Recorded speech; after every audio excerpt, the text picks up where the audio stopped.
For 3 Christmases, my family left me out, like I was invisible. Their messages full of excuses, never an invite. This year, still, I didn't wait. I bought a luxury beach house, something they'll never understand. As I stand on the balcony, the ocean breeze cutting through the silence, I feel a calmness settle. While my phone buzzes with their half-hearted attempts to reconnect, I realize they lost me long ago. This Christmas, I'm not waiting for them anymore. I built my own family, my own space, and it's perfect. All right, before we dive into this crazy story, do me a favor. Subscribe and tell us where you're watching from. Joanne sat in her worn leather chair by the window, the soft winter light filtering through the blinds, casting long shadows across the room. Her fingers hovered over the screen of her phone, the blue glow illuminating her face, pale and steady. The cold winds outside cut through the trees, their skeletal branches scratching at the window as if demanding attention. She opened the latest post from Claire, one of those festive, glossy family photos. Matching pajamas, the Kessler family arranged like a picture-perfect tableau, all smiles, surrounded by the warmth of the Christmas tree. Joanne studied the image, the forced cheer in their expressions, and, as always, the glaring absence of her name. No mention, not a word. Her thumb lingered over the screen, searching the tiny captions for the familiar refrain. "So glad we could all be together this year," or "Family is what you make of it." But it wasn't there. No mom, no grandma, not even a "wish you were here." She flicked the phone shut with a sharp motion, the sound more of a snap than a click. It wasn't just the exclusion that stung, it was the deliberate silence, the coldness in the way they simply moved on. Olivia's name flashed up next, a message from the girl she loved, though she couldn't say it aloud anymore. "I miss you, Grandma." A brief text, as always. Few words. But Joanne could hear the hesitation in the message, the absence of the follow-up she had hoped for. No call. No invitation. No "let's come together." Just a line of text on a glowing screen, colder than the wind howling outside. The phone slipped from her hand, landing softly on the armrest. Joanne closed her eyes, feeling the bitterness settle like a weight inside her chest. A knock on the door broke her reverie. Esther. Joanne didn't even need to ask. She could always tell when her best friend was close. That sense of purpose, the firm steps, the knowing silence. Esther entered, holding 2 mugs of cocoa, steam swirling up like a delicate, fragile reminder of warmth. She didn't speak immediately, just sat down beside Joanne, handing her a mug. Joanne accepted it wordlessly, fingers curling around the warmth of the cup, but her gaze remained fixed on the window. Esther's sharp eyes flicked over the phone on the table. She didn't need to ask to know what had happened. Her face softened with a trace of sympathy, but there was something else there too. A knowing glance, a spark of something much more practical. "You've been holding it in," Esther said, her voice low but firm. She set her mug down and unfolded a piece of paper from her bag, a printout of some numbers, some projections. "Your balance is higher than your bitterness," she said with a slight grin, though it didn't quite meet her eyes. "Let's use it." Joanne's gaze shifted to the paper, but it didn't really register. The words blurred for a moment as her mind tried to connect them to something she hadn't allowed herself to think about yet. Esther leaned forward, eyes sharp, businesslike. "You don't have to keep letting them write this story for you. Not anymore." Joanne's pulse quickened. She knew exactly what Esther meant. It was time. The folder sat on the coffee table between them, a plain manila file marked with a black marker. Plan B, Legacy Edition. Joanne hadn't opened it in months, had tucked it away behind other things. Past hurt, old memories, safer stories. But now, The time had come to face what had been quietly growing in the corners of her life. She reached for the folder, the paper crinkling softly as she pulled it toward her. Inside, the weight of the plan felt heavy, filled with the kind of cold precision Joanne had learned to master. Each page was a map, a blueprint for something new, something solid, and perhaps something unrecognizable to her family. She opened the folder, flipping through the contents. There were sketches of a house, notes, timelines, and something else. A list, a guest list. She glanced at it. 7 names. None of them blood. She shut the folder with a soft snap. The decision was made. It had been made a long time ago. Her phone buzzed again, this time a message from Tomas. "Can you meet me at the Cape?" Joanne set the phone down without replying. There was no need. The message was more than an invitation, it was confirmation. Tomas knew her, perhaps better than anyone else, and she knew it was time to act. The Cape would be ready soon. The house she had claimed, the space she had rebuilt, would soon be waiting for the life she had been planning for years. But before she could fully lose herself in the thought, her eyes caught a new notification from Claire. Another story, another passive-aggressive display. This time it read, "Chosen family, toxic traditions." Joanne's finger hovered over the screen. A chill ran through her. She couldn't help herself. She took a screenshot, saved it, tucked it away like a quiet secret. The irony wasn't lost on her. Joanne leaned back into the chair, letting the cocoa warm her from the inside out. A slow smile tugged at her lips. One of those smiles that didn't reach the eyes but stayed firmly in place. She wasn't angry anymore. She was something else entirely. And this year, she wouldn't be left out. Joanne stood at the edge of the property, the ocean wind stinging her face, but she didn't flinch. The sand beneath her boots was cold and shifting, as though it too had once been something else. Something made and remade over time. She looked at the house, or what was left of it. The peeling paint, the sagging roof, the splintered wood. It had once been a dream, long abandoned, but now it was hers. Thomas stood beside her, hands in his pockets, surveying the ruin with a critical eye. His face, always serious, was etched with the thought of work to come. He was the one who had helped her see beyond the decay, the one who had believed before she did. "We can make this sing," Tomas said, his voice thick with resolve. He pulled a set of blueprints from the folder tucked under his arm and unfolded them, revealing the plans, the foundation for what this place could become. Joanne leaned over the plans, her gaze flicking across the detailed sketches. Every line, every note, each corner had already been imagined. She could see it now. High ceilings, wide windows framing the horizon, beams of light spilling across the floor. This would be her sanctuary. "There's nothing to fix here," she muttered, but Tomas didn't blink. He knew exactly what she meant.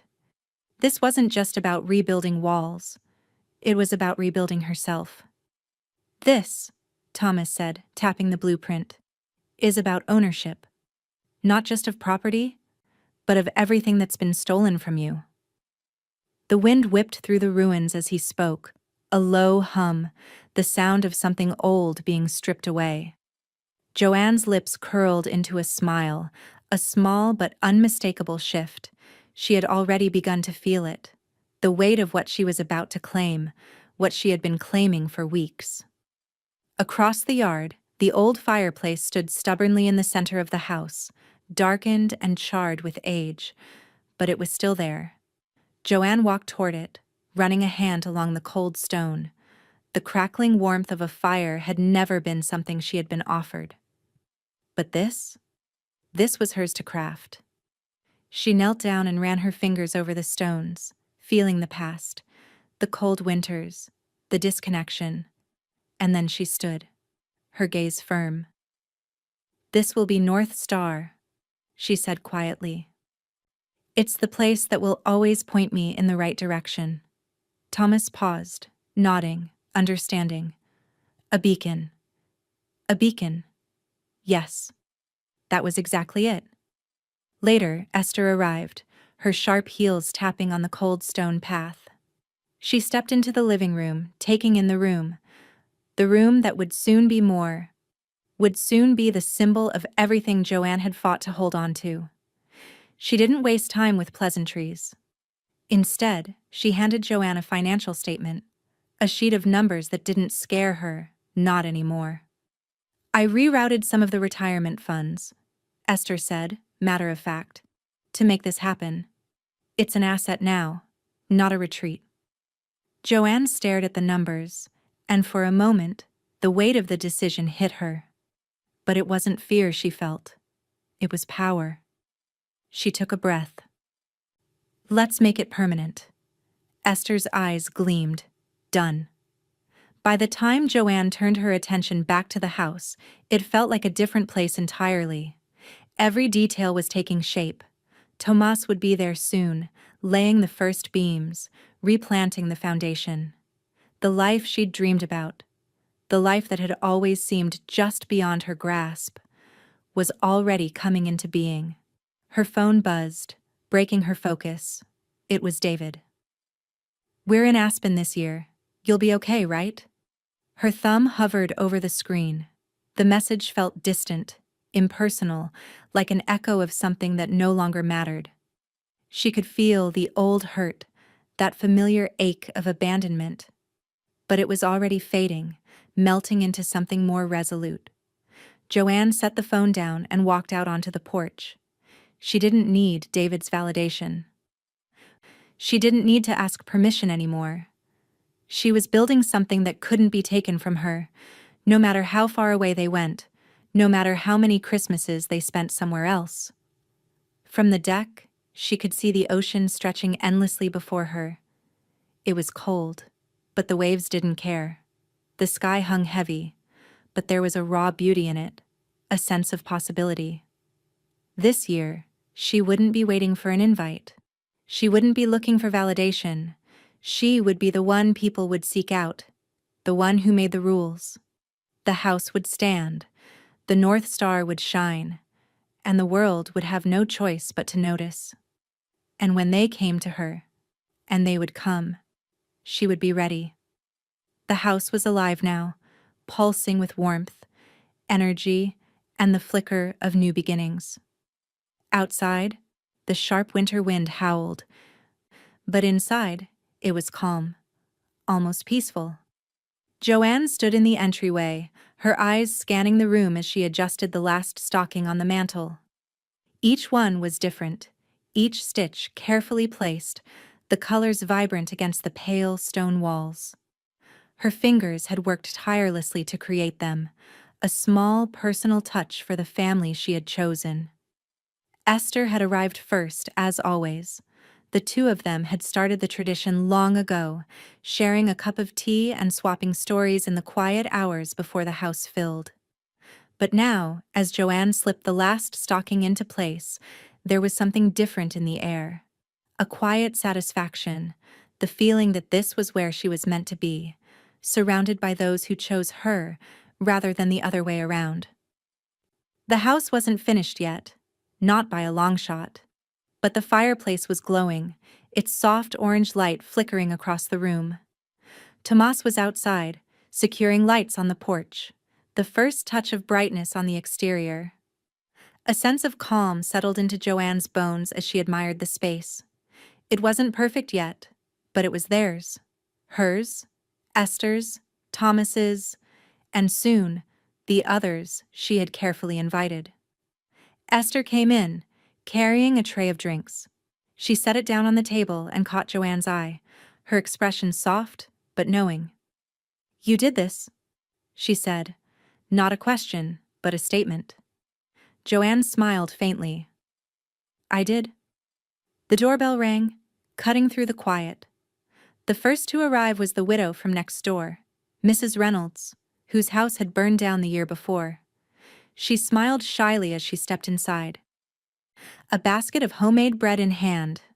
Behind her were two former students, A pair of young women Joanne had taught years ago, each one now grown, successful, but still finding time to connect with their old teacher. They had been Joanne's students, but now they felt more like family. Joanne greeted each one with a quiet, steady smile, ushering them into the warmth of the house. She could already feel the difference. This wasn't a forced reunion. It wasn't the hollow feeling of a family reunion where obligations lingered unspoken. These were people who wanted to be here. These were people who understood. Everyone gathered around the fire, talking in soft tones, the clink of glasses, the rustle of plates filling the air. The room felt full, but it was the kind of fullness that filled the heart, not the kind that left you feeling drained. There was no tension here, no cold shoulders, just a gentle hum of laughter and easy conversation. Tomas and Joanne were outside later that evening, hanging lights on the porch together. He held the ladder steady as she climbed, placing each bulb carefully along the railing. For the first time in what felt like forever, Joanne laughed, a full, genuine sound that echoed across the yard. She hadn't realized how much she had missed it, how much she had missed her, until now. Tomas caught her eye and raised an eyebrow. A silent question. "Nothing," Joanne said with a shrug, grinning. It's just nice to be here, with people who see me. All of me." Thomas didn't respond immediately, but she saw the quiet understanding in his eyes. He didn't need to say anything. He was here because he chose to be. He always had. Inside, Esther had arranged for a catered coastal dinner. Nothing traditional. No turkey, no stuffing. Just fresh, simple dishes that celebrated the region's bounty. The table was laid with care, the centerpiece a bowl of fruit, a touch of greenery, and flickering candles that threw soft shadows against the walls. Joanne posted a photo on her social media, a soft, glowing image of the fire, the table set for dinner, and her guests, laughing and talking in the background. Her fingers hovered over the screen as she typed a simple caption, "Found family." She didn't need to explain further. The image spoke for itself. When she set her phone down, a new notification popped up. Claire had seen the post. She texted David immediately. "Did you know she was there?" Joanne stared at the message, a small smile playing at the corners of her lips. The question wasn't about what was said. It was about what wasn't. The absence of mention. The silence. The distance they had chosen. The space that had always existed between them. But now, Joanne didn't feel the sting. She felt the freedom. She turned away from the phone and back to the room, the laughter still spilling from her friends. This was her life now. Her family, chosen carefully and loved fiercely. And whatever Claire thought, whatever David said, Joanne didn't need their validation anymore. She had built this, from the ground up. The tree, the stockings, the laughter. It was all hers. For the first time in a long time, Joanne was exactly where she was supposed to be. And as the evening stretched on, she knew there was no going back. The scent of fresh pine and salt lingered in the air as Joanne sat at the antique desk, her hand steady as she signed her name once again. The ink from the pen smeared slightly, a gentle reminder of the weight she carried now. The room was quiet, save for the crackling fire and the soft hum of the ocean beyond the window. Joanne had been here before, signing documents, feeling the cold steel of obligation, the cold distance between her and everything she once wanted. But this was different. This was final. The decision, irrevocable. She placed the pen down and leaned back in her chair, her eyes resting on the two documents before her. The will, her legacy. David and Claire's names were gone, erased. In their place, she had carefully written the names of those who had chosen her, those who saw her. Olivia would inherit 40% of the estate. The rest would be devoted to a coastal education fund, a tribute to the life she was now living, far away from the life she once thought she'd have. "Your signature here," Esther said from the doorway, her voice steady and grounded. She held out a file, the document ready for Joanne's approval. Joanne didn't hesitate. She signed. "Done," Esther said, smiling tightly. "This is permanent. There's no going back." Joanne nodded. A weight lifted, but it wasn't the kind of relief she expected. It was a strange calm, a quiet peace. She could feel the weight of the past being unwound, strand by strand, until it was nothing but a distant memory. The house, the trust, the future. It was all hers now. She sat in silence for a long moment before reaching for another document. A large, leather-bound journal. It was blank for the most part, save for the meticulous notes she had begun to make. She opened to the last few pages. The journal was supposed to be an annual tradition, a place to reflect on the year past, to write letters to her family. But the last 3 years? Empty. She didn't need to write about them. Not yet. Not while the wound was still raw. The pages were left empty, and in that, they spoke volumes. Tomas walked in with a soft thud of boots against the hardwood floor, holding a framed blueprint. The old house design. It had been a vision once. Their vision, hers and David's, and then discarded. Now, the frame was empty, but next to it, the deed to the beach house rested, secured, and signed, a firm marker of ownership. He set the frame on the desk, his gaze lingering on it for a moment. "You've built more than just a house here," he said quietly, his voice rough but sincere.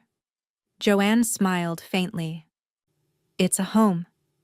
A home." Yes. That was exactly what it was.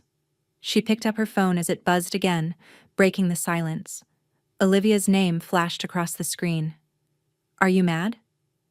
Joanne's thumb hovered over the keys, but her response came quickly, without hesitation. "No, I'm building." She hit send before she could second-guess herself. There was a brief moment of uncertainty as she waited for Olivia's reply, but nothing came. Joanne sat back, taking in the room once more. The finality of it, the stillness, felt like the calm before something major, something big. She wasn't waiting anymore.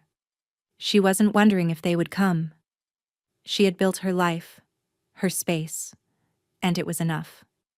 Her phone buzzed again, this time a notification from Claire's mother. Joanne had posted a picture earlier, a simple one of her sitting by the fire, the room aglow with the warmth of the Christmas tree. Claire's mother, in an accident of some kind, had liked the post. Joanne stared at the notification, not surprised by the passive-aggressive gesture. She knew what was coming next, and it came quickly. Claire blocked her. It was the final thread in a tapestry that had long unraveled. Joanne set her phone down, a small, almost imperceptible smile crossing her face. She didn't feel the usual anger, the rush of emotion. She felt clarity and strength. Thomas, who had been watching her, noticed the shift in her demeanor. "You're at peace," he said. Joanne's gaze softened as she nodded. "I am." Outside, the wind had picked up, rattling the windows, but inside the house was warm, anchored, and calm. The echoes of a family who hadn't wanted her were fading away. The family who had chosen her, who had seen her, they were the ones who remained. For the first time in years, Joanne was no longer playing the role she had been assigned. She was the architect of her own life, and this was just the beginning. She could see it clearly now, the future, unbroken, standing tall in front of her. And when they came, and they would come, she would be ready. But tonight, for the first time, she was not waiting for them. She was waiting for nothing. She was already home. The room was filled with warmth, not just from the fire but from the light that seemed to emanate from the people gathered around the table. The air was rich with the scent of rosemary and thyme, the hum of conversation, and the clink of glasses. Joanne stood at the edge of the dining room, the soft glow of the holiday lights illuminating the faces of her guests. Her hand hovered over her phone, the screen flashing with an incoming message, but she ignored it, focusing instead on the scene before her. Esther was talking with Mrs. Reynolds, her laughter carrying easily across the room. Tomas was in a quiet conversation with two of Joanne's former students, sharing stories of the past. And Olivia, sitting quietly at the edge of the room, seemed content in the stillness. It was all so effortless, so natural. No forced smiles, no tension. Joanne lifted her phone again, stepping back to snap a picture. The camera caught the light perfectly, the warmth of the room, the joy on their faces. The ocean beyond the windows sparkled in the fading light of the day. When they stop setting a place for you, you make your own table. She typed the caption with a slow, deliberate motion, her fingers steady as she shared the image to her feed. It wasn't just a photograph. It was a declaration. She wasn't waiting for anyone to come back. She had made her own place, her own family, and in that, she was whole. Joanne hit send. And then she waited. The phone buzzed. David. She stared at the screen for a long moment, the words, "first time in months," ringing in her mind like an echo from the past. He'd never called her before. Not when it mattered. Not when she was waiting. Not when she was hurting. She let it ring. The phone buzzed again and a message from Claire popped up. "This feels manipulative." Joanne's lips curled into a small, humorless smile. Manipulative. That word. She almost felt sorry for Claire, the kind of projection that always came from someone who couldn't see past their own blind spots. It didn't sting anymore, it just made the distance feel clearer. Esther, noticing the shift in Joanne's expression, raised an eyebrow. "Coming from her, that's projection with pearls," she said, her voice laced with a wry amusement. Joanne nodded, her gaze steady. She wasn't angry. She wasn't even sad. She was just beyond it. Beyond their games, beyond their versions of family. She had a new family now, and they would never be left out again. Olivia's name flashed across the phone screen next, and Joanne didn't hesitate. Olivia had liked the post. A quiet confirmation.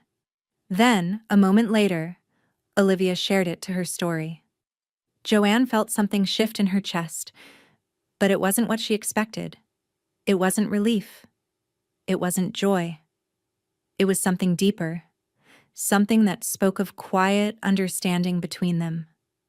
Olivia had made her choice, and she wasn't alone anymore. Her phone buzzed again. David had left a voicemail. "We should talk about next year." Joanne listened to the message, her fingers slowly tracing the edge of her phone. The words weren't an invitation. They weren't even an apology. They were just words. The kind of words that tried to slide back into her life, as though nothing had changed. As though she hadn't built a life in the absence of their absence. She didn't call back.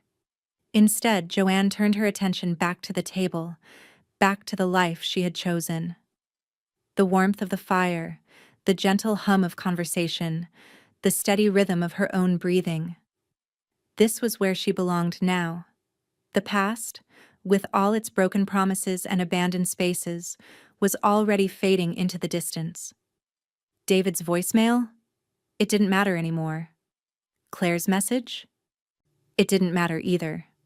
Joanne had built something more lasting than any of them could ever understand, and no one, not even them, could take it away. The front doorbell rang, sharp and unexpected, pulling Joanne out of her quiet reverie. Her hand hovered above the glass of wine in front of her, the deep red swirling slightly with the movement of the air.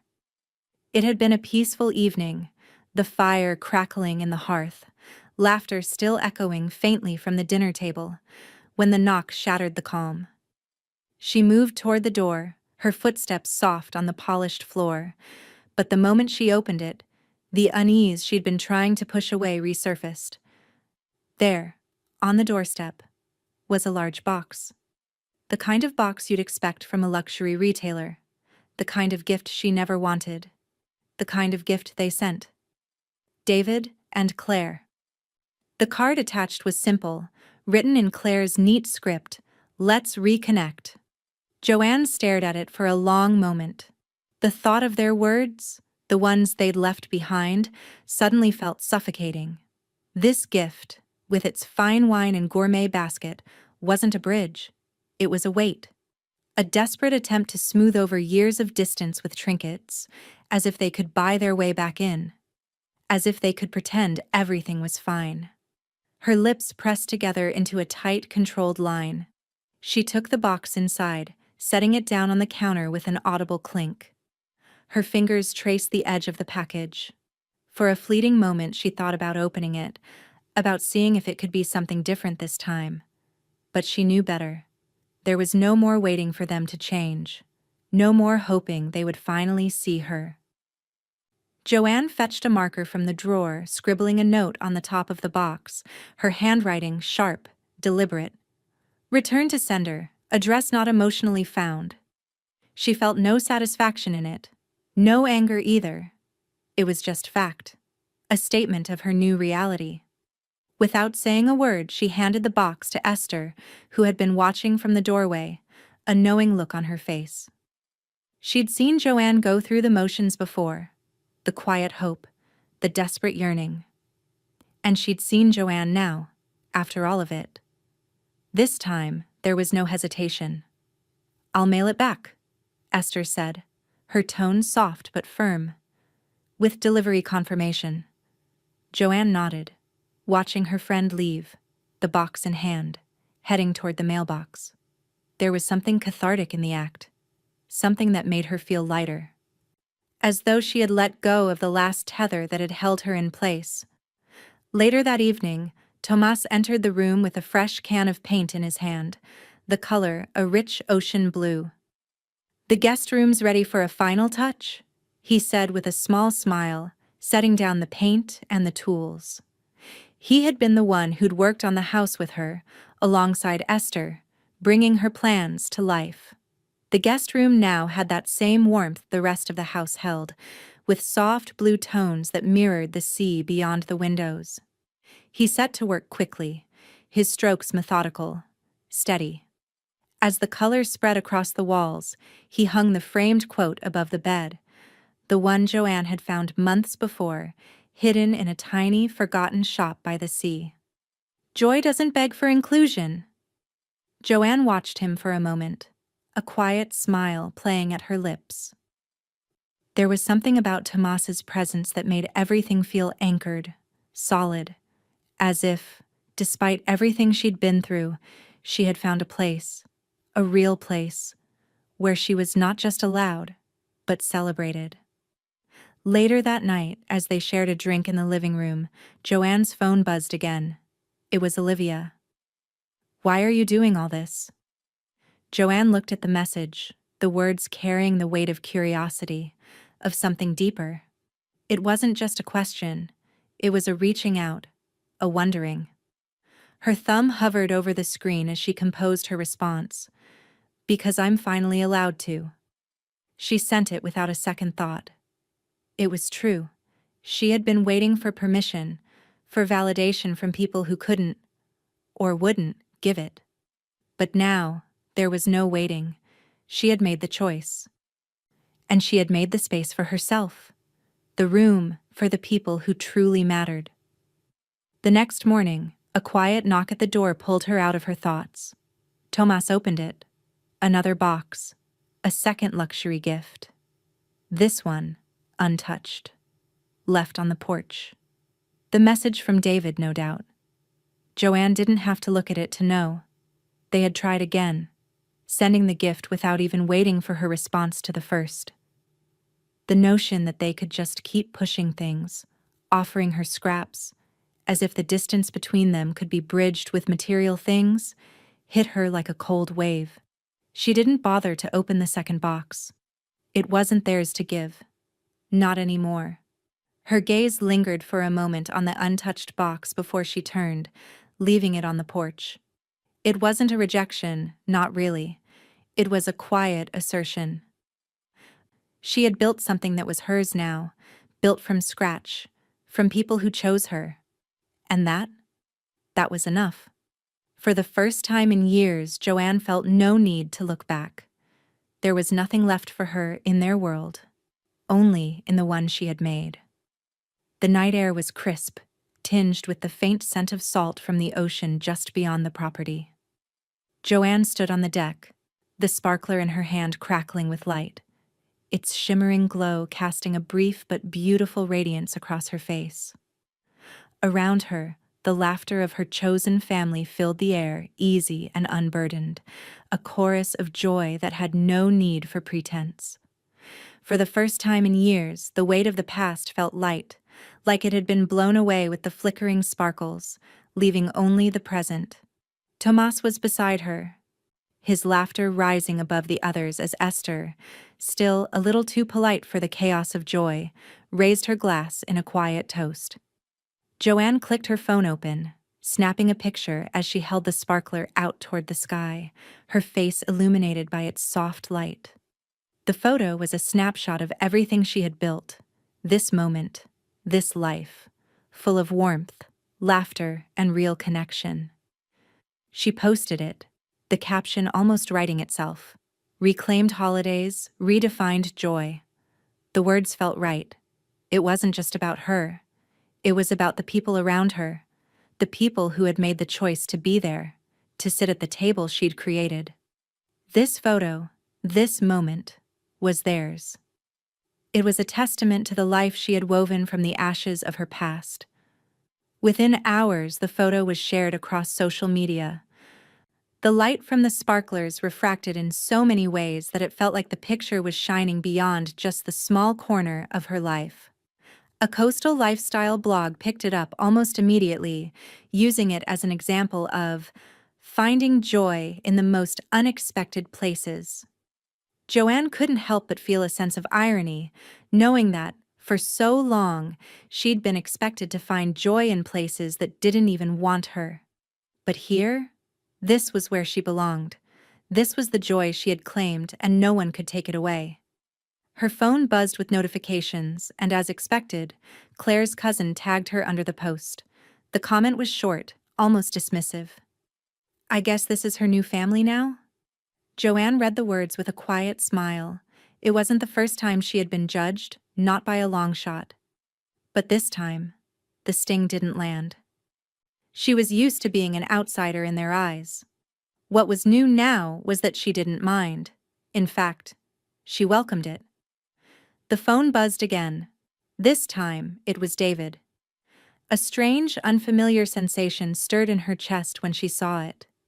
He had unliked every previous picture of her, every trace of their family erased from his feed. It was a move that felt cold, almost clinical, as though he were cleaning the slate of her existence. It would have stung a few years ago, but not now. Not after everything she'd done to untangle herself from the expectations and the silence. Tomas, who had been busy carving a design into the deck railing, looked up as Joanne walked over to him, her phone still in hand. He'd been working on a small private project of his own, something for her, something that had nothing to do with the house. His hands were stained with the wood's dark grain as he turned to her. "Joe's light," he said, stepping back to admire the words he'd carved. The letters were simple but beautiful, the grooves deep enough that they would be visible for years to come. Joanne smiled, her hand gently brushing the words. "I love it," she whispered, a soft warmth spreading through her chest. Tomas didn't say much, but his quiet gestures spoke volumes. This was his way of showing that he saw her too. Later that evening, Esther quietly updated Joanne's digital estate. The documents were already signed, but this was something more subtle. A final, irreversible touch. Claire and David were locked out of access to her accounts, her finances, her future. They no longer had a place in her world. Joanne didn't feel vindicated. She felt free. Olivia messaged again, her tone tentative, searching. "You seem happy." Joanne looked at the screen for a moment, the words unfolding in front of her. There was no bitterness, no confusion in Olivia's message. It was simple, honest. A question that needed no explanation. Exactly. Joanne's fingers tapped the keys, the word ringing with clarity. Exactly. This was what happiness looked like. Not in the old traditions, not in the holidays she had been left out of, not in the place she had spent years hoping to fit into. It was in this space, with these people, and with this life she had carved for herself. And for the first time, she didn't need anyone else's validation. She didn't need the scraps they offered. She was whole. Outside, the firelight flickered as the last of the sparklers burned out, but it didn't matter. Joanne had everything she needed. And as the night deepened, she knew that no matter what came next, nothing could take this from her. The light she had built was her own. It would always burn bright. The sun had just begun to dip below the horizon, casting a warm golden glow over the beach. The house, still smelling faintly of fresh paint and new wood, stood as a monument to Joanne's vision. A home, not just in the physical sense, but in a deeper, more profound way. Every detail, every corner of the house spoke of her journey, from the overgrown, abandoned property to the sanctuary she had created. The wide windows now framed sweeping views of the ocean, the soft glow of dusk playing across the waves. The heated floors were warm beneath her feet, the soft hum of the house filling her senses. It was done. It was finally theirs. She stood in the living room, her hand brushing over the mantelpiece where a small wooden sign now sat, simple but powerful. "For every year they forgot, I remembered myself." The words seemed to resonate in the room, echoing across the walls. She read them quietly, almost as if they were a declaration of her own reclamation. For so long she had bent herself around the needs and expectations of others. But here, in this space, there were no demands, no unspoken obligations. She had made this. And it spoke louder than any invitation, louder than any apology. The phone buzzed on the kitchen counter. Joanne glanced over and the screen flashed with Claire's name. It was a strange feeling, this distance from them. She had spent so many years, so many Christmases, wishing for them to see her, to invite her back into their world. But now, she couldn't remember the last time she'd truly felt the weight of that desire. The person who had wanted to be seen, to be included, was no longer standing in the doorway. She picked up the phone, her finger hovering over the green call button. The house, her sanctuary, felt like an echo of everything she had given up. The family, the invitation, the space in their lives, all of it was gone now. She tapped the screen with a soft final movement, and the call was sent to voicemail. The phone buzzed again. This time it was an email from David. "We didn't think you cared about the holidays." The words were blunt, sterile. The underlying message was clear. They were still trying to understand her absence, still trying to force her back into their narrative. They couldn't comprehend why she had stopped waiting for an invitation, stopped looking for validation from them. Joanne sat down, the weight of his message sinking in like a stone, but only for a moment. She opened her gallery of photos, scrolling through the images from the last few months. Her favorite beach views, quiet dinners with Tomas, moments she had never shared before. She chose one. It was simple. A shot of the sun setting over the water, no one in the frame but her and the horizon. She tapped the photo, sending it as her reply, her message unspoken but clear. "This is where I am. This is where I belong." Her finger hovered for a moment before she hit send. The photo was a final gesture. It was her piece, her statement without words. No more explanation. No more trying to make them understand. As she set the phone down, there was a knock at the door. Joanne's heart skipped a beat. A strange, unfamiliar flutter. She wasn't expecting anyone. Slowly, she moved toward the door, pausing for a brief moment, as though unsure who was on the other side.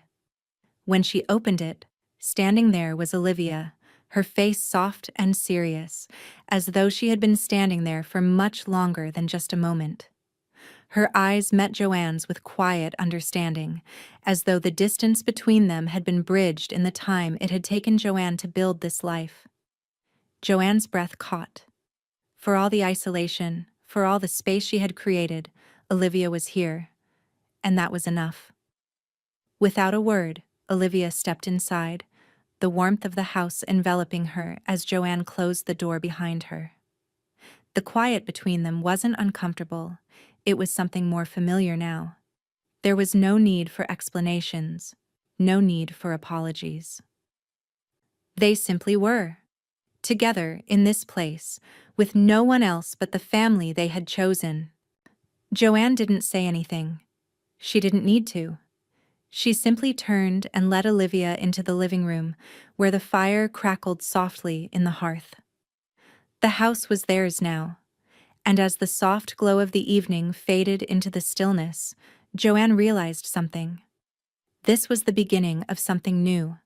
The past no longer had any hold on her, and neither did the people who had failed to see her. What mattered now was this: the peace, the space, the love they had created.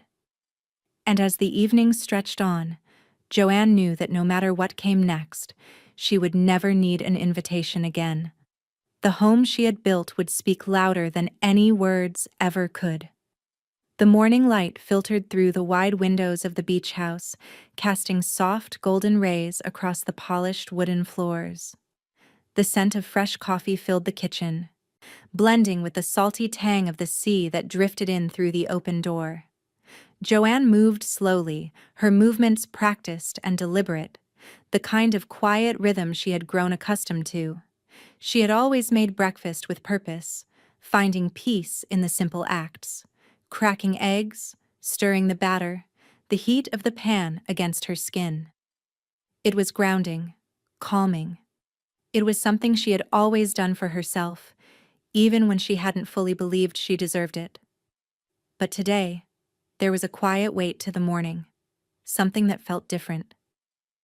Olivia stood at the counter, watching her without speaking. Her presence was subtle, as though she had always belonged in the room, but there was something new about her stillness. No bags, just herself, just sincerity. Joanne didn't speak either. She didn't need to. She continued with her task, flipping the eggs, stirring the coffee, setting 2 mugs on the table. The air between them was thick with unspoken things. Years of distance, years of silence. But it wasn't uncomfortable. Not anymore. When Joanne set the last plate down in front of Olivia, the silence broke.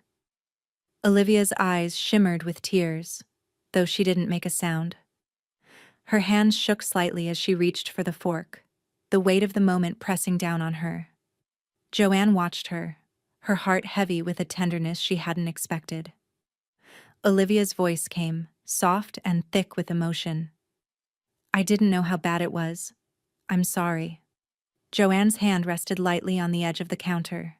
She didn't rush to comfort her. She didn't need to. The words weren't for Joanne to absorb, but for Olivia to release. For the first time, there was no mask, no hesitation in Olivia's eyes. Joanne's response came quietly, without effort. "You weren't supposed to protect me, but you see me now." Olivia blinked rapidly, the tears falling without protest. It was the apology Joanne had longed to hear, but never expected to receive. And it was enough. She didn't need any more words. They had already spoken enough. Olivia's presence, her honesty, her recognition of Joanne's strength. It was all that was needed now. Later, Esther joined them in the kitchen. She seemed almost to know what was coming, as though she had been waiting for the moment when things would shift for Olivia. She moved quietly, methodically, as she often did, but today her actions had a different air about them, a quiet knowing that this was the beginning of something new. Together, they helped Olivia open a savings account, one that was hers alone. No shared names, no shared obligations. Just Olivia. Her own path, separate from the past she had inherited. It wasn't much. A small, practical gesture, but it was something. Something she could carry with her. When Tomas arrived later, it was with a quiet eagerness to teach Olivia something. Anything. His hands guided her through the simple process of installing curtain rods, his patience endless as he showed her how to measure and adjust, the small movements of instruction punctuated by light laughter. Joanne watched them from the doorway, the sight of them working together filling her with an unexpected warmth.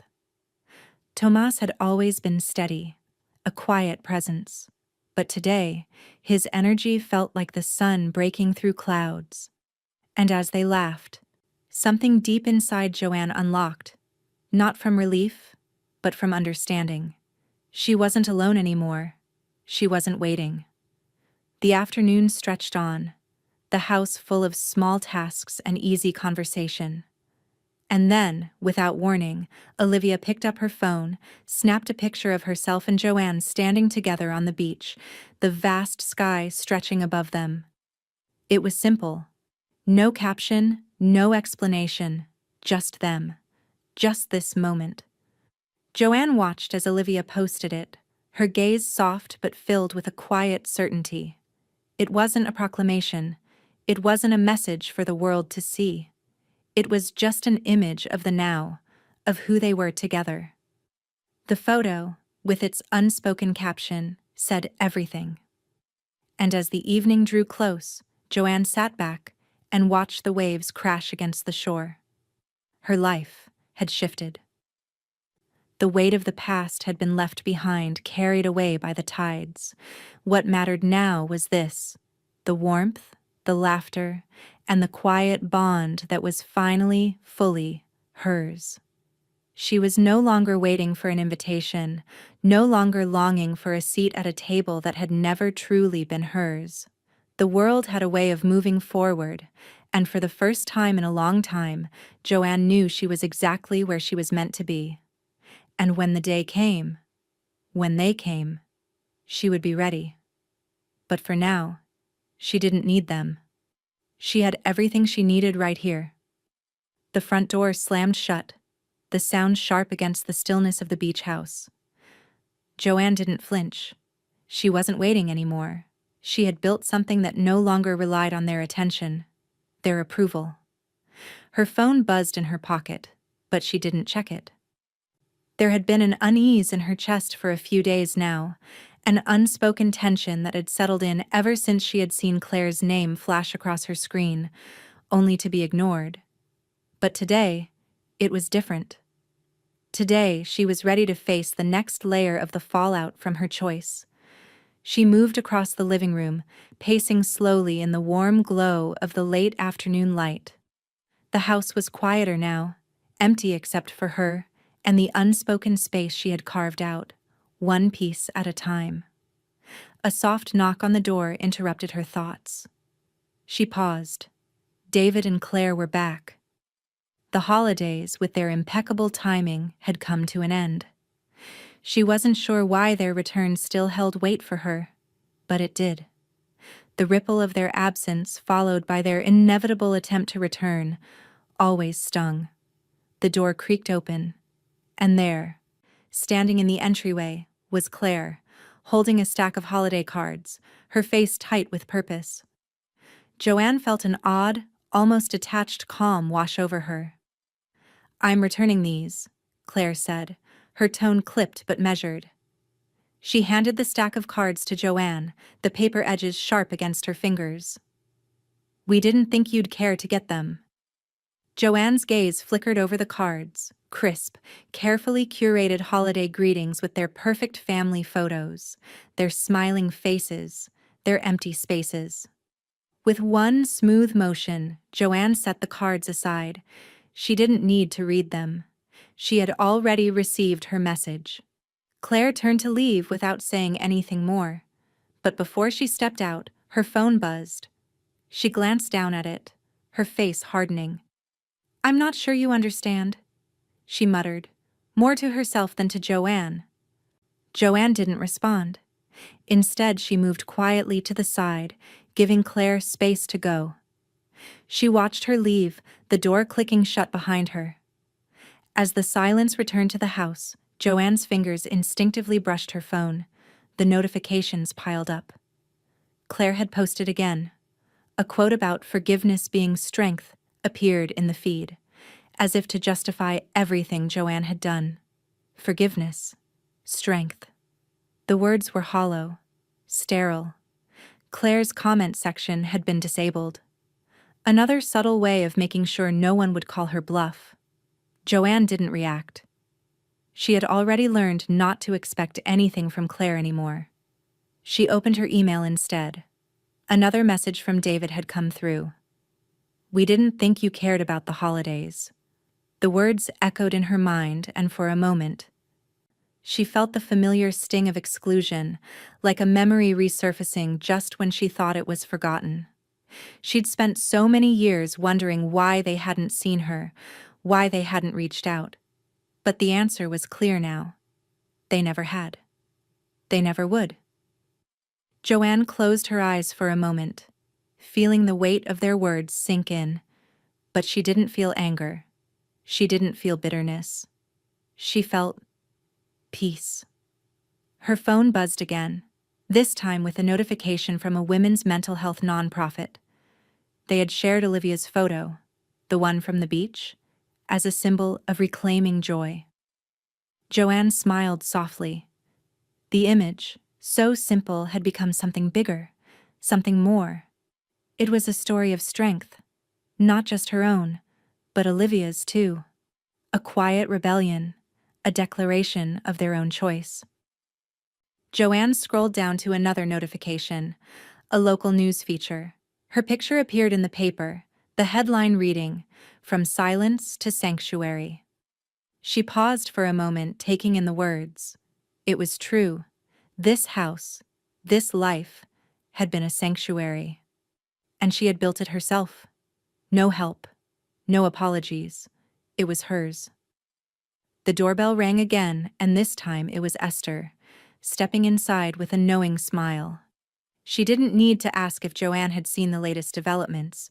She just handed over a letter. The words on the page were clipped, sterile, Claire's signature at the bottom. "Are you punishing us?" The email read. Joanne opened her mouth to speak, but nothing came out at first. She let the weight of the question settle, the hurt that had been there for so long. And then she finally answered, her voice steady, clear. "No. I'm protecting peace." Esther's lips twitched into a smile, understanding more than anyone else. No explanation was necessary. It was the truth. As the evening stretched into night, Joanne stood at the window, looking out at the vastness of the ocean before her. She was no longer waiting for them to understand, to apologize, or to validate her. She had already created something far more powerful than any invitation or recognition could ever offer. The past was behind her, and no matter how many times they tried to knock on her door, Joanne knew she would never be drawn back into their world. She had a new one now, one where she no longer needed their approval, where her peace spoke louder than their silence. And as the house settled into stillness, Joanne let herself breathe, fully and deeply, for the first time in years. The soft scent of ocean air mingled with the heady fragrance of Joanne's morning coffee, drifting through the open windows of the beach house. The sound of waves crashing against the shore was steady, grounding, like the pulse of a world that had no regard for the small, petty battles of the past. Joanne stood by the window, the light filtering through the glass, casting long shadows across the room. The house, now fully realized in its shape and form, felt like a living thing. It had become her sanctuary, a place where she had reclaimed everything they had taken from her: her space, her voice, her peace. Today she was finalizing the last pieces, the last ties to a past she had long ago let go of. Joanne moved into the kitchen, her hands steady as she filled out the forms. The acts of generosity and power as simple as her morning ritual. She was donating $50,000 to the Coastal Art Education Center, a place she had found during her first trip to the beach house. It was more than a charity. It was a symbol. A dedication to every forgotten matriarch, every woman who had stood in silence, overlooked and unacknowledged. The donation wasn't for her. It was for the future, for the women who would rise from the shadows where she once stood.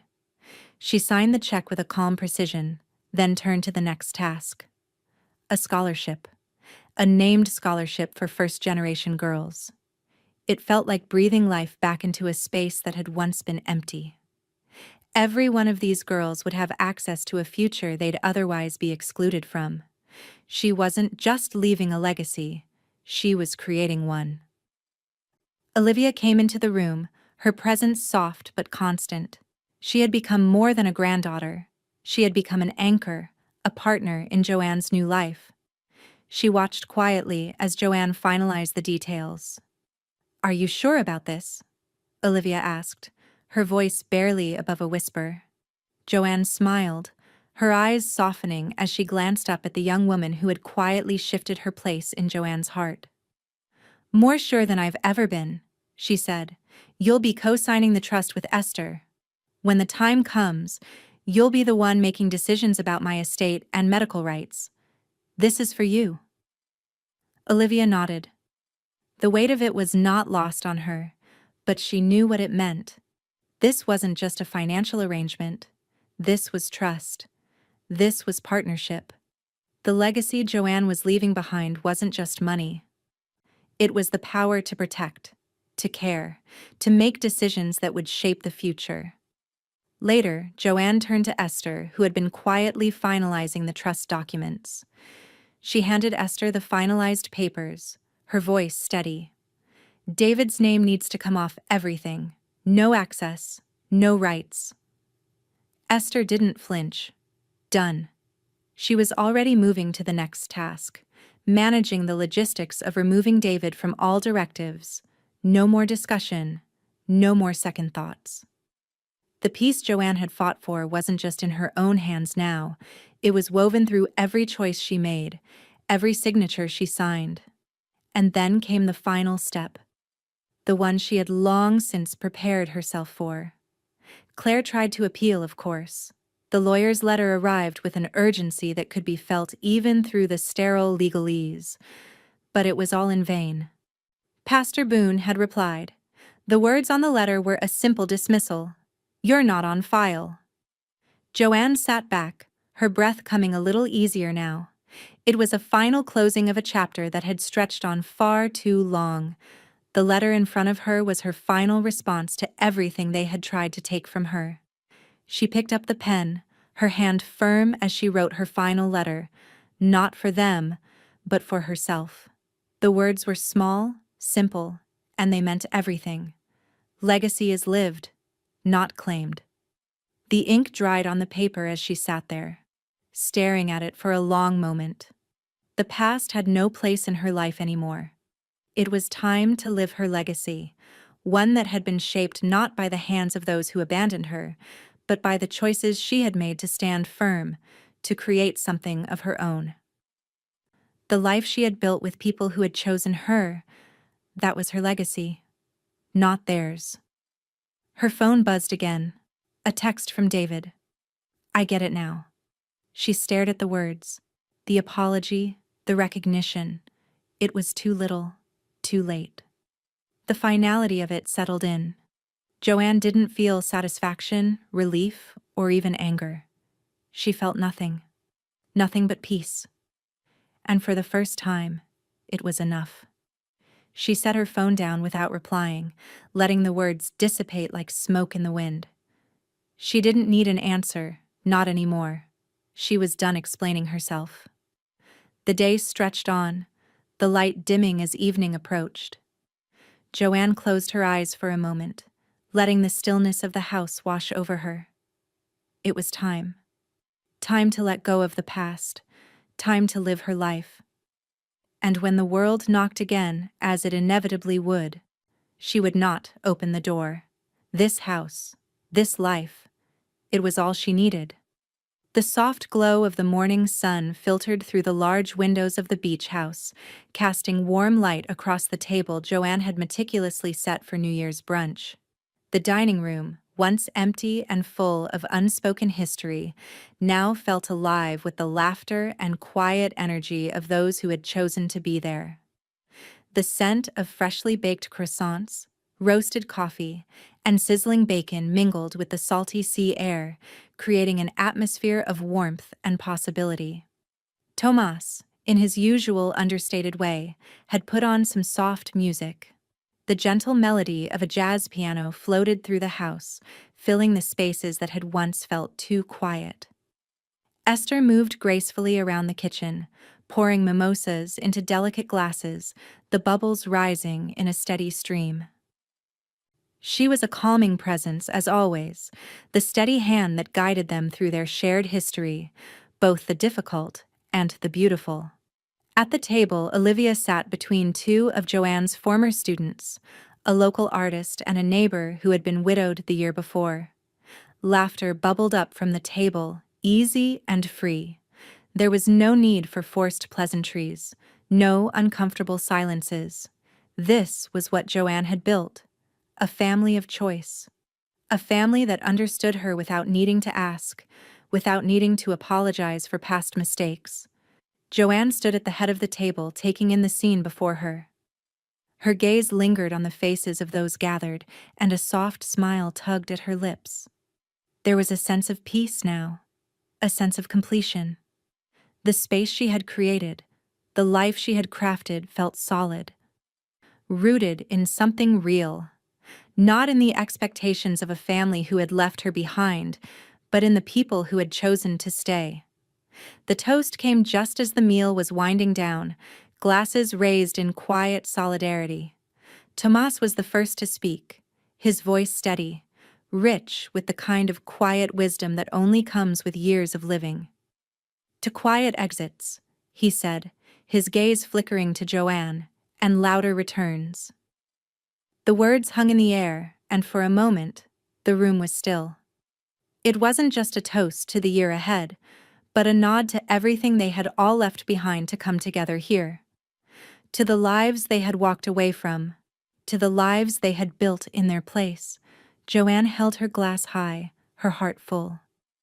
"Here's to finding our own way," she said softly, her voice carrying the weight of her truth. "And to never needing an invitation again." The room erupted in quiet applause, the sound of clinking glasses filling the air. Joanne looked down at the table, at the place cards she had set for everyone. There was one, however, that was empty. Her fingers brushed against the card, leaving it deliberately blank. It wasn't for absence. It wasn't for anyone who hadn't shown up. It was for closure. Her hand lingered on the card, and she thought for a moment about the people who had never really seen her. Claire, David. The years spent waiting for something that would never come. The place card was a symbol of everything she had let go of and everything she had chosen to create in its place. Just then, a knock at the door. A reporter from Modern Coastal Living had arrived, camera in hand. She was a woman Joanne had never met, but her presence felt almost predestined, as if this moment had been waiting to unfold. The reporter took a few pictures, asking questions, documenting the way the house had been transformed. And in that moment, Joanne realized. This was it. This was her story now. The story of a woman who had reclaimed herself, who had rebuilt a life with intention and with grace. The article would be a quiet acknowledgement, not just of the house, but of the woman Joanne had become. Later, after the reporter had left, Joanne sat back, a small, satisfied smile playing on her lips as she glanced at the screen of her phone. A new notification. Claire had left a comment under the article, something passive-aggressive, a slight wrapped in civility. Interesting use of inheritance. Joanne stared at the words, but they didn't sting. They weren't even a surprise. She had long known that Claire's attempts to control, to manipulate, would continue, even from afar. But it didn't matter anymore.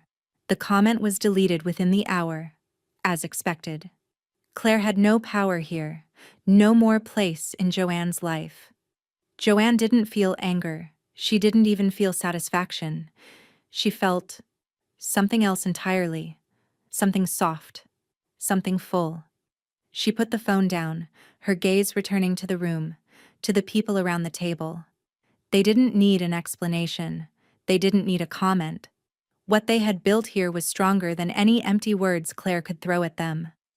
As the laughter resumed, Joanne closed her eyes for just a moment, letting the sound wash over her. This was where she belonged. Not in the past, not in the shadows of people who didn't see her, but here, in this light, surrounded by the family she had chosen, the life she had built. And when the past tried to knock again, she would be ready. But for now, she was exactly where she was meant to be. Joanne sat at the kitchen table, a stack of paperwork in front of her, the weight of her decisions settling into the calm of the room. The sun filtered through the open windows, casting a soft golden glow on the beach outside. Her fingers moved deliberately across the papers, signing forms, reviewing contracts, each action a small but meaningful gesture of reclaiming her life, her legacy. She'd already made her mark with the donation and scholarship, but today felt different. Today was about something far more personal, something she'd never thought she'd need, something that belonged to her and her alone. Her name.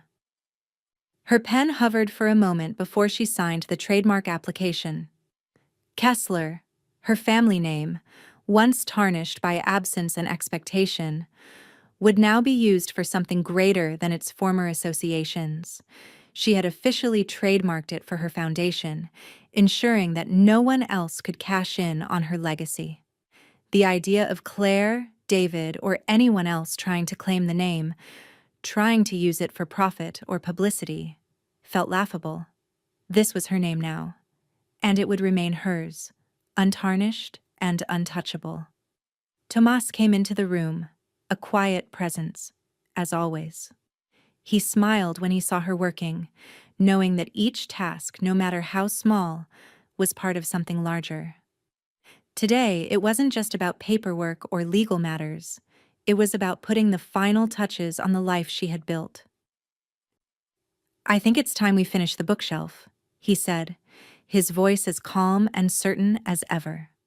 Joanne glanced up, her heart swelling. Tomas had built many things for the house, but this was special. Each shelf was meant to hold a year. Each one named for the years she had been left out. The years spent waiting for a family who couldn't see her, who couldn't acknowledge her worth. Now, they would stand in the corner of her living room, strong and proud, the shelves filled with books and mementos from the life she had finally claimed. Tomas set to work, hammering nails into the wall, placing each shelf with the same care he had always shown in every task. Joanne stood back, watching as the bookshelf took shape. It was a quiet act of defiance, of closure. Each year represented something lost, but also something gained. The more she built, the more she let go of what had never been hers to hold. Later, Olivia joined them, carrying a small plaque she had made for the mantel. It was simple. Just a wooden sign with one phrase, "Christmas lives here, permanently." Joanne watched as Olivia placed the plaque on the shelf Tomas had just finished. The act was small, but profound. It was their tradition now, Their declaration of the family they had built. A family that didn't need an invitation, didn't need approval from anyone else. This was their space, and they had every right to claim it. As the evening settled, Joanne moved to the next step in her plan, her memoir. She'd spent months working on it, piecing together her story, the one that hadn't been told, the one she had been too afraid to write. 3 years, Then Me was the title. A simple, honest reflection of the time it took to realize she had been waiting for people who weren't coming, for recognition that would never come. The book wasn't a vendetta. It wasn't even a cathartic release. It was a testament to her own resilience, her own strength. It was the story of a woman who had learned to build something more than just a life. She had built a future, a legacy. When the final draft was complete, Joanne felt a deep sense of closure. She printed the first copy, sliding it into an envelope with a handwritten note on the outside. To the one who built her life. From the one who chose to live it. Later that evening, she stood at her mailbox, waiting for the delivery. When it came, she held the first signed copy in her hands. The feel of the paper was a reminder of the journey. It wasn't just a book. It was proof that she had done something extraordinary. It was her story, and no one else would ever be able to rewrite it. As the light faded from the sky, Joanne stood in the quiet of her house, holding the book in her hands. The house, the family, the life. Everything was as it should be. And though she knew the world outside would keep moving, keep trying to pull her back into the past, she knew now she could never go back. She set the book down on the kitchen counter, her gaze lingering on it. It was everything. It was her victory. The final words she would ever need to write. And then her phone buzzed again. A text from David. I get it now. Joanne didn't open the message. Instead, she turned her attention back to the house, to the people inside it, to the future she was building. She had spent far too long waiting for them to see her. She didn't need their validation anymore. The world had changed. She had changed. And now, she was free. The past was no longer a weight. It was just another chapter, one she had closed for good. Revenge story writer said. The glow of firelight flickered in the living room, casting shadows that danced across the walls of the beach house. The smell of pine and cinnamon filled the air as Joanne stood by the window, watching the first few snowflakes settle gently on the deck outside. It was December, and this year she was hosting a pre-Christmas open house. Not for family, not for anyone who would come out of obligation, but for the people she had carefully chosen to share her life with. The local choir had gathered near the hearth, their voices rising in harmony as they sang old carols, their melodies weaving through the house like a thread connecting past and present. The music was soft, joyful, a stark contrast to the silence that had often filled this place when it had been empty. It was now alive, brimming with laughter and warmth. Joanne's fingers brushed against the glass of the wine glass in her hand, and she smiled as she turned her attention to the guests sitting around the table. Former students, local artists, the neighbor who had brought the homemade bread for every holiday, the widow who had found solace in their shared moments of quiet. They were all here, and no one was asking questions about her family. They already knew. A guest, a young woman who had worked with Joanne years ago, leaned forward with a hesitant smile. "Where's your family?" she asked, her voice gentle, as if she were expecting to hear an explanation Joanne had given 1,000 times. Joanne didn't miss a beat. She glanced around the room, taking in the faces of the people who had become her family, the ones who had chosen her, the ones who had come back, the ones who saw her without needing her to explain. Her answer was simple. "You're looking at them." The words hung in the air for a moment, and the room fell quiet, the weight of her statement settling in. There was no need for further explanation. They knew. They saw. Later, just as the conversation had resumed, Joanne's phone buzzed. She glanced at it, not surprised to see Claire's name flashing across the screen. She'd known this was coming. Claire always had a way of inserting herself back into the story, whether invited or not. Joanne didn't even bother to open the text. She knew it would be the same thing. Can I RSVP? The thought of Claire trying to be a part of this moment was almost laughable now. Joanne set the phone down, sliding it face down on the counter. But there was a second message waiting for her, this time from David. His words were blunt, like a punch that had been thrown a long time ago, but only just landed. Olivia, you're abandoning us. Joanne exhaled sharply, her hand tightening around the edge of her wineglass. She could already hear Olivia's voice in her mind, soft yet firm, the way she had learned to speak her truth. She knew Olivia wouldn't let herself be dragged back into the old roles, the ones that had been imposed on her. Sure enough, a message from Olivia popped up moments later. You went first. Joanne read the message slowly, savoring the words, feeling the quiet strength in them. It wasn't about abandoning anyone. It was about choosing to no longer be a part of a family that never saw her, never truly saw her. And now, Olivia had chosen to follow in her own footsteps. Esther, who had been watching Joanne with knowing eyes, raised her glass with a small, approving smile. To everyone who learned how to stop asking for a seat, she said, her voice clear and strong, a toast that resonated with more than just words. It was a toast to those who had decided, at long last, to stop waiting for permission. The room echoed with soft laughter and clinking glasses as the toast was repeated, a gesture of quiet solidarity. There were no more questions, no more attempts to rewrite their history. This moment was theirs. Just then, a neighbor knocked on the door, a mischievous grin on his face as he held up a small sign. Thought it was time, he said, before slipping away again, leaving the sign hanging on Joanne's door. It read, Queen of Christmas. Joanne looked at it, the weight of the words settling on her like a crown. It wasn't a title she had ever expected, but it felt right. She had built something here, and no one could take it from her. This house, this life, had been carved out with intention, with care. It had been created by hands that had once been broken and were now whole again. As the night stretched on, Joanne stood by the window once more, looking out at the snow falling gently over the beach. It was beautiful. It was quiet. And for the first time in so many years, she didn't feel like she was missing anything. She didn't need to look back at the family who had never invited her in. She was home, and as she watched the world outside, she knew that even if they came knocking again, this time, she wouldn't be answering. Her future was already here, and it had never been clearer.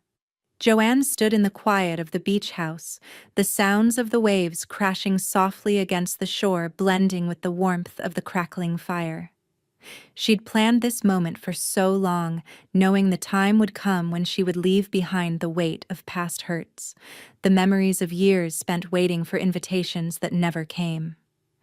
It was nearly Christmas, but this year there would be no expectations, no demands. Only her, and the family she had carefully chosen. The house was exactly what she had hoped for, a space built with intention, a place that belonged to her and to those who had chosen to be a part of her life. There were no more uninvited guests, no more empty chairs at the table. Every piece of the house had been constructed with care, every corner filled with meaning, every detail a reminder of how far she had come. Joanne set up her phone, propping it against the mantel of the fireplace. She adjusted the angle until she could see the soft light of the fire and the twinkling of the Christmas tree behind her. Then, with a steady breath, she began recording. There was no script, no rehearsed lines. This wasn't for anyone else. It was for her, for the future. A message to the people who would someday find her story. to the ones who needed to hear it.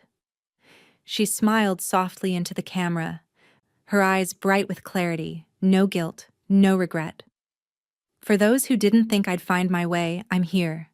For those who never saw me, I see myself now. She paused, her voice calm but firm. This house, this life, it's mine, no one else's. Joanne ended the video with a quiet look at the fire, her face calm. She hit stop and sat there for a moment, letting the warmth of the room fill her. This was her legacy. No need for apologies or explanations. She had built this for herself, from the ground up, piece by piece. Later that evening, Olivia entered the room, carrying the last of the holiday decorations. She set the table with the same care she'd always shown, each plate placed with intention, every glass sparkling in the light of the fire. The table was set perfectly, and yet, the most meaningful thing wasn't the silverware or the decorations. It was the love that filled the room. Every item on the table was handmade, crafted with care. Nothing had been bought or inherited. It had all been earned. Tomas entered next, holding a small box wrapped in simple paper. He handed it to Joanne with a small, knowing smile, his eyes warm and quiet as he spoke. A gift. Something to remember. Joanne opened it slowly, revealing a pendant shaped like a snowflake. It was delicate, one of a kind, just like the life she had built. She held it up to the firelight, watching it catch the glow. The pendant was a reflection of everything she had worked for, everything she had claimed. She put it around her neck, her fingers brushing the cold metal. "Thank you," she whispered to Tomas. He didn't need to say anything. His gift, like everything else he did, spoke volumes without a single word. As evening deepened, Joanne moved to the large windows that overlooked the beach, the salt air rushing in as she stepped onto the porch. The sky was darker now, but the soft glow of the house made everything feel warm and alive. She held a glass of cider in her hand, taking a slow sip. The taste was sweet, comforting, a reminder of everything she had built. She watched the waves crash against the shore, the tide pushing relentlessly forward, just like her. The water, a constant reminder of how far she'd come, how much she had learned to let go of. Everything that had once felt so heavy now felt light, like it was no longer hers to carry. As the sound of the waves filled her senses, Joanne caught sight of a small package on the porch, sitting quietly in the corner. She moved toward it, her heart skipping a beat when she saw the return address. It was from David, the last link to a past she'd let go of, a gesture that came too late. Joanne didn't hesitate. She bent down, picked it up, and held it in her hand for only a moment. The package was unimportant now. She wasn't waiting for answers. She wasn't waiting for apologies. Her legacy was already built. Her future already secured. Without a word, she stepped back to the edge of the porch, holding the package in her hand. The tide was rolling in, the water cool and relentless. She held the package out, letting it drift from her fingertips, watching as the waves took it. There was no turning back. For 3 Christmases, my family left me out, so I bought the only house they'll never be welcome in. Joanne turned away from the water, a smile on her lips, and walked back into the house, where the laughter and warmth of the life she had built awaited her. It was finally time to move forward, and this time, no one could take it away.